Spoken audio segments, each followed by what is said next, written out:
অনেক অভিনেতা বা অভিনেত্রী তাদের কথাকে বা তাদের ডায়লগকে ফুটিয়ে তোলার জন্য আল্লাহ তাআলার নাম নিয়ে তারা ঠাট্টা করে।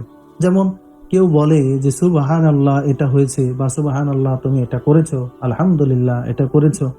এভাবে আল্লাহ তাআলার নাম নিয়ে ঠাট্টা করে কেউ যদি তার অভিনয়কে ফুটিয়ে তোলার জন্য, তার ডায়লগ, তার নাটক, সিনেমা বা কৌতুক ফুটিয়ে তোলার জন্য যদি আল্লাহ তাআলার নাম ঠাট্টা করে ব্যবহার করে, তাহলে এই ঠাট্টা করে ব্যবহার করা যাবে কিনা, বা কেউ যদি করে তাহলে তার ঈমান থাকবে কিনা, এই বিষয়টি নিয়ে সংক্ষিপ্ত আকারে বিস্তারিত আলোচনা করার চেষ্টা করব। আমা তাওফীক ইল্লা বিল্লাহ।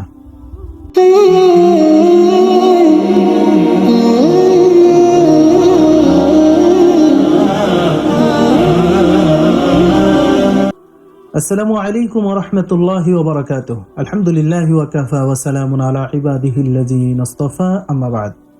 সম্মানিত দর্শক শ্রোতা, প্রিয় দিনী ভাই বোন, আশা করি আপনারা সকলে ভালো আছেন। আমি আলহামদুলিল্লাহ ভালো আছি।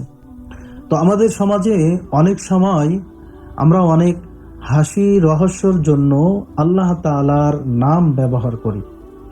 হাসি রহস্য করে যেন আমার কথায় সবাই হাসে, আমার কথা এমনভাবে যেন ফুটিয়ে তুলব, সবাই যেন আমার কথায় মুগ্ধ হয়ে যায়।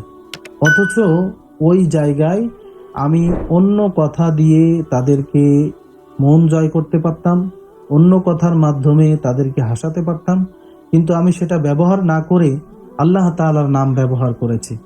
যদি এমন কেউ করে যে তার নাটক, সিনেমা বা তার ডায়লগ ফুটিয়ে তোলার জন্য ঠাট্টা করে আল্লাহ সুবহানাহু ওয়া তাআলার নাম যদি কেউ ব্যবহার করে, তাহলে তার ঈমান চলে যাবে এবং সে কাফের হয়ে যাবে।